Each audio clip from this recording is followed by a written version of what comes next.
कि मेरे खून के हर कतरे में से हजारों महाराणा प्रताप पैदा होंगे और उन हजारों के खून में से लाखों।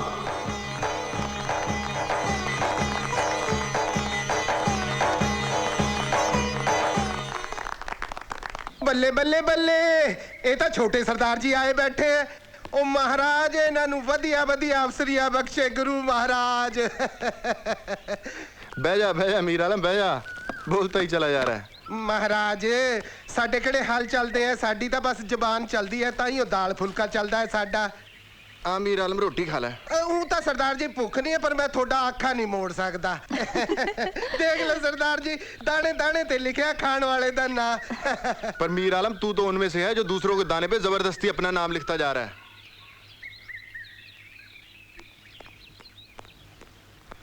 लिया माँ, माँ इतना मक्खन मत डाला कर। अब क्या हो गया तेनू? बचपन में तो मक्खन छीन कर खा जाता था। तब मैं छोटा होता चाची। अब कौन सा बड़ा हो गया? माँ के लिए बेटा हमेशा बच्चा ही रहता है। मक्खन तो तुझे खाना ही पड़ेगा। चल मुंह खोल, देख शरीर अपना सूख के काटा हो गया है। चुप कर मेरा आलमा। मैनू भी तेरी सेवा कर लेंदे कर माँ। अब तू नहीं, सुख नाल तेरी वोटी करेगी हम सबकी सेवा। इसके लिए तो वीर जी की शादी करवानी पड़ेगी दादी। वही तो मैं भी चाहती हूँ। गुरुद्वारा साहब में वाहिगुरु जी से अरदास करके आई हूँ, मेरे पोते को चांद से बहू दे दे। शादी के लिए मैं बहुत छोटा हूँ दादी। अरे अरे, बढ़ के कोठे जितना हो गया, अभी छोटा है क्या? मान जा मेरे बेटे, मान जा। तेरी दादी की जिद के आगे मेरे जैसे 30 मारखा की नहीं चली। तू किस खेत की मूली है? फंस गया रे। भगत सिंह तू जमा फिकर ना कर, मैं देखी है एक कुड़ी तेरे वास्ते। पढ़ी लिखी है, उड़ाड़ा तो उदे अगे अगे दौड़दा है, माड़ा मोटा अंग्रेजी नू भी मुंह मार लेंदी है ते सोहनी हा परियां दी रानी, हीर दी भैन, सोहनी दे मामे दी कुड़ी ते सस्सी दे चाचे दी कुड़ी ते हीर दी भूआ दी कुड़ी ते ले कर लो क्यों नू पांडा।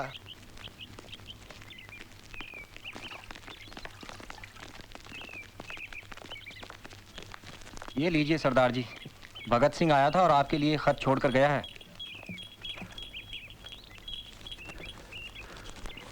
पूज्य पिताजी नमस्ते। मेरी जिंदगी मकसद आला यानी आज़ादी हिंद के उसूल के लिए वक्फ हो चुकी है। इसलिए मेरी जिंदगी में आराम और दुनियावी ख्वाहिशात बाइसे कशिश नहीं है। आपको याद होगा कि जब मैं छोटा था तो बापूजी ने मेरे यज्ञोपवीत के वक्त ऐलान किया था कि मुझे आज़ादी वतन के लिए वक्फ कर दिया गया है। लिहाजा मैं उस वक्त की प्रतिज्ञा पूरी कर रहा हूँ। उम्मीद है आप मुझे माफ फरमाएंगे।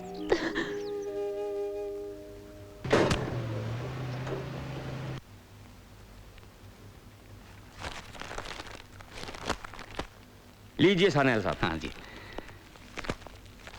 भगत सिंह, तुम अपनी शादी से बचने के लिए घर से भागे हो। सच सच बताना, कहीं किसी लड़की से इश्क? जी हाँ विद्यार्थी जी, मैं किसी और से प्यार करता हूँ, और इतना ज्यादा कि मोहब्बत में जान देने की नौबत आ गई है। कौन है वो? मौत। अंग्रेजों से लड़ते हुए मौत, और दहेज में चाहिए मुझे मेरे देश की आजादी। शादी करके मैं उन बच्चों को जन्म नहीं देना चाहता जिनके गले में जन्म से पहले ही गुलामी की जंजीरें हों। मुझे इन जंजीरों को उतार फेंकना है, नई पीढ़ी के गले में नहीं डालना। वाह वाह भगत सिंह, वाह। देश के खातिर घर छोड़कर तुमने ये सचमुच साबित कर दिया है कि आजादी के परवाने हो। आज यहां इस कानपुर में ऐसे ही कुछ परवानों से मैं तुम्हें मिलवाऊंगा। चंद्रशेखर आजाद, तुम चारों तरफ से घिर चुके हो। अपने आप को पुलिस के हवाले कर दो। आज तुम भाग के नहीं जा सकते, वरना मारे जाओगे। नहीं पंडित जी नहीं, आप यहाँ मत आइए। आप निकल जाइए यहाँ से। आपने हमेशा आजाद रहने की कसम खाई है। आपकी आजादी के लिए मेरे जैसी हजारों जानें कुर्बान हो सकती हैं।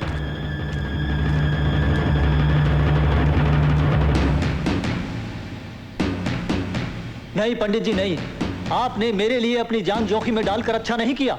नहीं हरिलाल, मेरे साथियों की जानें मेरी आजादी के लिए नहीं है, बल्कि इस धरती मां की आजादी के लिए हैं।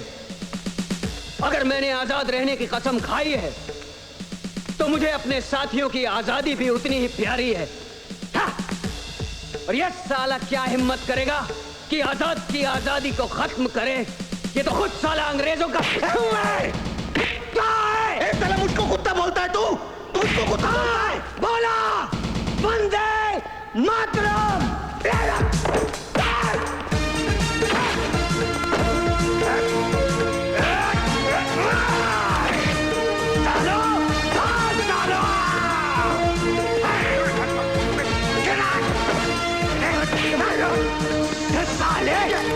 तुम तेरू बुखारा है, तू मुझे पिस्तौल दिखाता है। अगर किसी ने बंदूक चलाई तो इस कुत्ते का खून क्या दूंगा मैं। चलो चलो सबको बोलो अपनी बंदूकें फेंक के। बंदूकें फेंक दो। चल हरिलाल।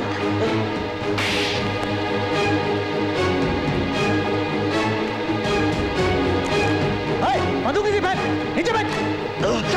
छोड़ दे आजाद, मुझे छोड़ दो। अरे अंग्रेजों के पिट्ठू आजाद की आजादी को खत्म करेगा। अगर तू हिंदुस्तानी ना होता तो मैं तुझे यही खत्म कर देता।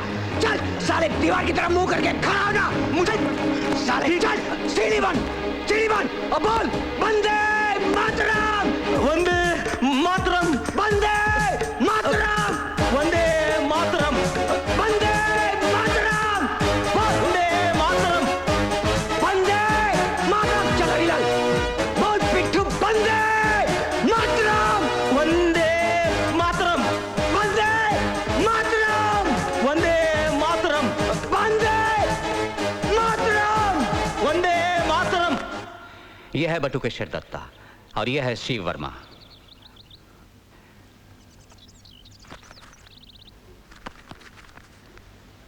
विद्रोही।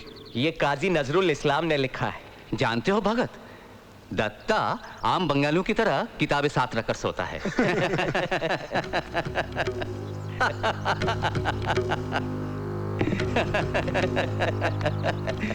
इनसे मिला भगत।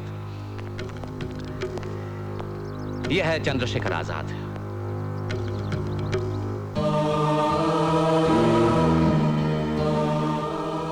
जानते हो भगत, आजाद हमेशा रिवॉल्वर साथ रखकर सोता है। सान्याल भाई, आप किसी भी ऐरे गैरे को ऐसे ही ग्रुप में शामिल कर लेते हैं।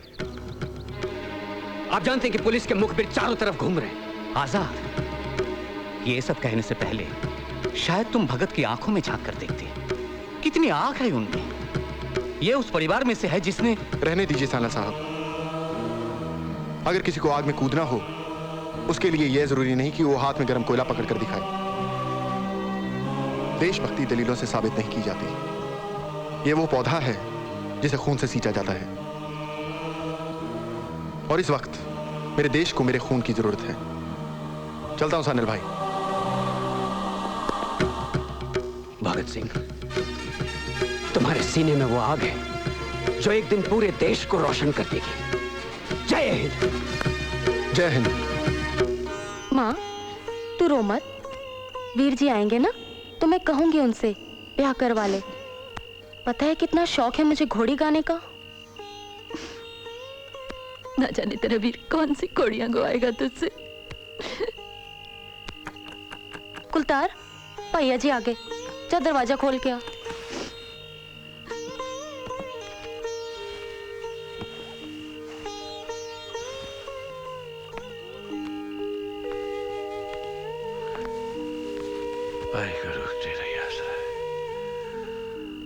पुत्र, एक गिलास पानी लिया। जी चल। कुछ पता चला मेरे लाल का? कुछ पता नहीं चला। धक्के खा रहा हूं उसको ढूंढने के वास्ते। लाहौर में सब जगह पता कर लिया। कल अमृतसर गया था, आज फिरोजपुर से उसके दोस्तों के पास से आ रहा हूं। कुछ पता नहीं चला। उसके पास तो कुछ पैसे भी नहीं है। मेरा तो कलेजा मुंह को आ रहा है। ना जाने कहाँ भटक रहा होगा, कैसे दिन काट रहा होगा मेरा पुत्र। बस।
भगत सिंह, तुम लोगों ने पुलिस वालों से भिड़कर ठीक नहीं किया। ऐसी घटनाएं हमें अपने मकसद से दूर ले जाती है। अभी क्या करे पंडित जी, ये जट बुद्धि कभी कभी अपना रंग दिखा देती है, और ऊपर से मिल गया ये पागल मराठा राजगुरु। आजाद भाऊ काय पण बोला, आज गोरो को पीट कर मजा बहुत आया। आज तना माहित पडला असणार हम भी क्या चीज है। चलो छोड़ो इस बात को। आज मीटिंग इसलिए बुलाई गई है क्योंकि पार्टी के पास पैसों की बहुत कमी है, इसलिए एक एक्शन करने का प्लान बनाया है।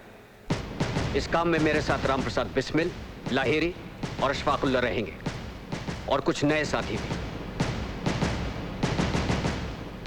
और हम? तुम लोग सब कानपुर छोड़ दो क्योंकि पुलिस तुम्हें ढूंढ रही है। दत्त और शिव कलकत्ता चले जाएं। भगत, तुम राजगुरु को लेकर पंजाब चले जाओ। तो कैसी लगी अपनी 5 दरियाओं की धरती राजगुरु? बहुत अच्छा। वीर जी, सत श्री अकाल वीर जी। हमरो, कैसी है तू? सत श्री अकाल छोटे सरदार जी। सत श्री अकाल मीर आलम, कैसा तू? कृपा है जी। क्या बात है मीर आलम, घर कोई दिखाई नहीं दे रहा? वो बड़ी सरदारनी जी बीमार है, सारे अंदर हैं। आजो पाजी बैठो। दादी जी,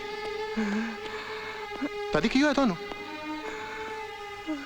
तुझसे ठीक तो हो ना? मुझे कुछ नहीं हुआ पुत्र, मैं ठीक हूँ। घर की याद आ गई तेरे को? कहाँ चला गया था? ना कोई पता ना ठिकाना। अभी कोई कुछ नहीं कहेगा मेरे पाका वाले को। सुख शांति से पुत्र घर आ गया, वाहिगुरु का यही बहुत शुक्र है।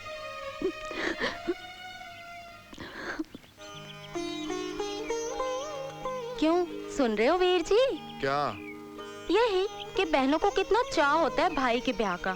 हमारा भी तो दिल चाहता है कि हमारे घर एक सुंदर सी प्यारी सी भाभी आए और हम भी शादी ब्याह के गीत गाएं।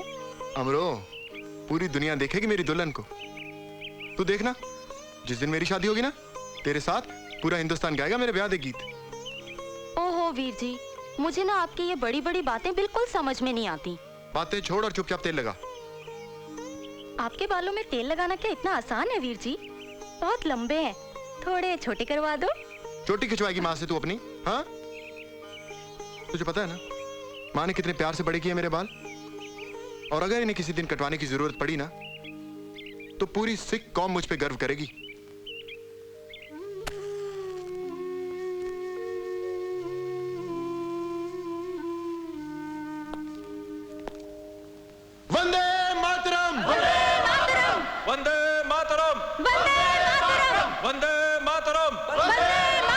साथियों, हमारे देश को आजाद कराने के लिए कभी तो खुदीराम बोस ने शहादत दी, तो कभी मदनलाल ढींगरा ने।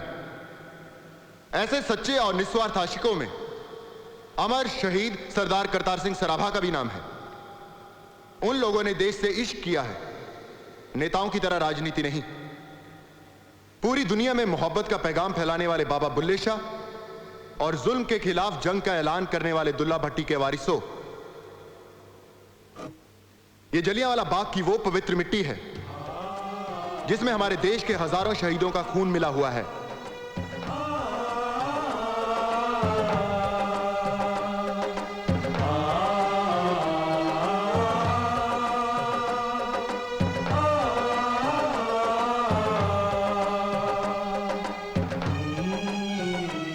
आज ये मिट्टी हम अपने हाथ में लेकर ये अहद करते हैं कि हमारी हर सांस इस देश की अमानत है।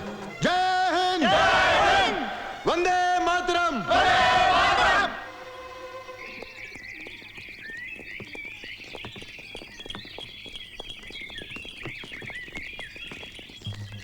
सबके सब समझ गए ना?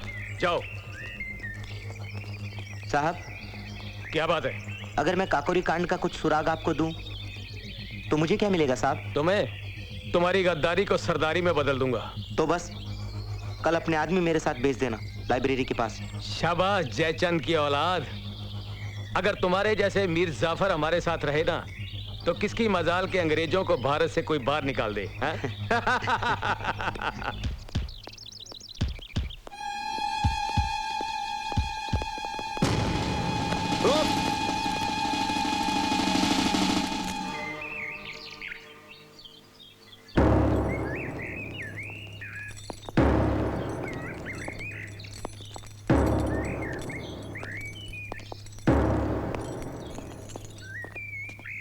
Sit down. How are you, Bhagat Singh? मुझसे क्या पूछते साहब जी? अपने इस इंस्पेक्टर से पूछिए। रात भर ये देखता रहा कि मेरी हड्डियों में ज्यादा जान है या इसके डंडे में। दशहरे में एक भरे पूरे इलाके में तुमको बम फेंकने के जुर्म में गिरफ्तार किया गया है। मुझे मालूम है कि तुम बेकसूर हो। मैं चाहता हूं कि काकोरी ट्रेन के लुटेरों के बारे में तुम जो कुछ भी जानते हो मुझे बताओ, क्योंकि तुम उनके बारे में तारीफी अंदाज में लिखते रहे हो। साहब जी, उन्होंने काम ही प्रशंसा वाला किया है। उन्होंने सरकार का खजाना लूटा है, वो लुटेरे हैं। लुटेरे हम लोग नहीं, तुम लोग हो। तुम लोग लूट रहे हो हमारे देश को। तुम समझते हो हम लुटेरे हैं? तुम्हें बता दूं कि हमने इस देश को सुधारा है और इसे तरक्की की राह दिखाई है। हमने तुम्हें रेलवेज और तालीम दी है। तुम्हारे अनपढ़ देहातियों को हमने ही पढ़ाया लिखाया है। रेलवे लाइंस भी आप लोगों ने हमें लूटने के लिए बिछाई हैं, ताकि यहाँ का सारा कच्चा माल आप बंबई ले जा सके और वहां से उसे इंग्लैंड भेज सके। आपका एजुकेशन सिस्टम सिर्फ ऐसे पुर्जे तैयार करता है जो आपके राज को चला सके। आप लोगों ने हम हिंदुस्तानियों को धोखेबाजी, मकारी और रिश्वतखोरी की दलदल में धकेल दिया है। तुम लोगों को तो हम यहाँ से निकाल ही देंगे, लेकिन हिंदुस्तान को इस दलदल से निकालने के लिए पता नहीं हमें कितने साल लग जाएंगे। नौजवान, हम तुम्हें इस केस से बचा सकते हैं। ये तुम्हारे लिए एक सुनहरा और आखिरी मौका है। अगर तुम काकोरी के लुटेरों को पकड़वाने में हमारी मदद करोगे तो हम तुम्हें लंदन भेज देंगे। तुम वहां जाकर रहो और ऐश करो। इंग्लैंड तो हम तुम लोगों को भेजेंगे। अब तुम अपने वापस जाने की तैयारी शुरू करो, क्योंकि जब तक मेरे शरीर में खून का एक भी कतरा बाकी है ये जंग जारी रहेगी। मैं तुम्हारा उपदेश सुनना नहीं चाहता। हम तुमसे एक सौदा करते हैं। तुम हमारी मदद करो और लंदन में बस जाओ। तुम खूबसूरत और जवान हो, किसी हसीन अंग्रेज लड़की से शादी करके अपना घर बसा सकते हो। हाँ साहब जी, हम लोग तो आपको व्यापारी समझते थे, जो लोग हमारे देश में शीशा कंघी बेचने आए और उस पर कब्जा करके बैठ गए। मगर आप लोग तो दलाल हैं, जो लोग हिंदुस्तान का तख्त बचाने के लिए अपनी बहू बेटियां हमें दे रहे हैं। I must tell you, you are a bloody pimp. तुम पागल हिंदुस्तानी पुलिस की लाठी की बोली ही समझते हो। ऑफिसर, इसके चेहरे की मुस्कुराहट छीन लो। वैसे तो डरने की कोई बात है नहीं, क्योंकि हमारे पुत्र ने कोई गुनाह नहीं किया। बस 60,000 रुपए की जमानत का इंतजाम हमें जरूर करना पड़ेगा। 60,000? ये रकम तो बहुत बड़ी होती है। इतने पैसों का इंतजाम कैसे होगा? मैंने कुछ लोगों से बात की है, कुछ ना कुछ इंतजाम हो जाएगा। कल जेल से छुड़ा के तो तेरे पुत्र को मैं ले आऊंगा, लेकिन उसे घर में बांध के रखना और तेरी जिम्मेदारी है। कुछ चिर वास्ते उसे पुलिस की निगाह से बच के रहना बहुत जरूरी है। कितना समझाया था मैंने कि ऐसा कोई काम मत करना कि पुलिस के रिकॉर्ड में नाम आ जाए। देश प्रेम तो होरों में भी है, लेकिन तेरे पुत्र पे तो भूत सवार है देश प्रेम का। जी, आप उसे कोई काम क्यों नहीं शुरू कराते थे? हाँ, सोच तो वही रहा हूं, लेकिन इसे कौन से खूंटे से बांधा जाए?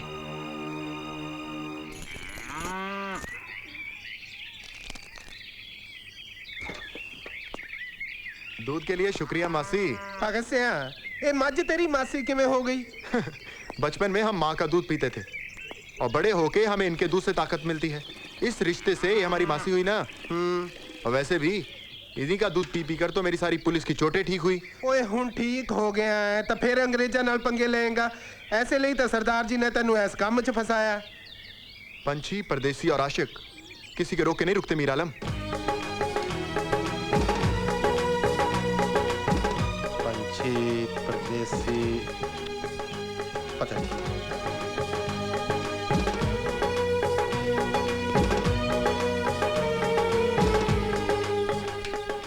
शास्त्री जी, आ गया आपका चहेता। सत श्री अकाल शास्त्री जी। हाँ, देखना कर लो, अब शास्त्री जी कहेंगे भगत सिंह थोड़ी जलेबी खा ले। भूख तो मुझे नहीं है, पर जट ते जलेबी का पुराना रिश्ता है। जब शास्त्री जी इतना कह ही रहे हैं तो थोड़ी सी जलेबी खा ही लेता हूँ। मैंने तुम्हें खाने के लिए कब कहा भगत? कहना कौन सा जरूरी है शास्त्री जी, आपका चेहरा और आपकी आंखें दोनों ही निमंत्रण दे रहे हैं। और मिलजुल कर खाने से प्यार बढ़ता है शास्त्री जी। और मेरी जेब खाली होती है। पैसा कौन सा साथ जाने वाला है शास्त्री जी? खाली आता है बंदिया, खाली तुर जाना। क्यों शास्त्री जी? शास्त्री जी, सियाने कहते हैं पहले पेट पूजा फिर काम दूजा। क्या हाल है शास्त्री जी? जय लीजिए। जय गोपाल और यशपाल भी आ गए। अब करेंगे कुछ ज्ञान की बातें। शास्त्री जी, आप मेरी किताबें नहीं लाए? लाला जी ने तुम्हें किताबें देने से सख्त मना किया है भगत। अब तुम उनके कामों को बड़ा क्रिटिसाइज करते रहते हो ना, तुमसे सख्त नाराज हैं वो। लाला जी आजकल एक सरमाएदार के कहने पर हरिजनों को हिंदू धर्म में रखने का काम कर रहे हैं। वंदे मातरम! वंदे मातरम! वंदे मातरम! वंदे मातरम! हम सभी लोग यहाँ देश के कोने कोने से इकट्ठे हुए हैं। हम सभी अपने अपने प्रांतों में अंग्रेजों के खिलाफ जंग लड़ रहे हैं, लेकिन अब यह लड़ाई हमें मिलकर लड़नी होगी ताकि ब्रिटिश सरकार का जल्द से जल्द खात्मा हो सके। इसलिए हमें एक पार्टी बनानी होगी। एक पार्टी बनाने से क्या होगा? बिना पार्टी के हमें सरफिरों की टोली कहा जाता है। मिलकर लड़ने से हमारे छोटे छोटे एक्शन एक बड़ी जंग कहलाएंगे। कई बार पैसों की कमी के कारण हम लोगों को डकैती भी डालनी पड़ती है। पार्टी बनने के बाद पैसों की यह समस्या हमारी जनता पूरी करेगी। आज हम सब मिलकर हिंदुस्तान सोशलिस्ट रिपब्लिकन एसोसिएशन की स्थापना करते हैं। हमारे नेता होंगे चंद्रशेखर आजाद और हमारे एक्शन विंग का नाम होगा हिंदुस्तान सोशलिस्ट रिपब्लिकन आर्मी। मंजूर है सबको? मंजूर है। हम अपने लोगों में आजादी दिलवाने के साथ साथ गरीबी और भूखमरी दूर करेंगे। हम लोगों की जिंदगी में क्रांति लाएंगे। और क्रांति का जन्म हमेशा बंदूक की नाली से होता है। अहिंसा से हमें कभी आजादी नहीं मिलेगी। चौक में कटोरा रखकर बैठने से सिर्फ भीख मिल सकती है, आजादी नहीं।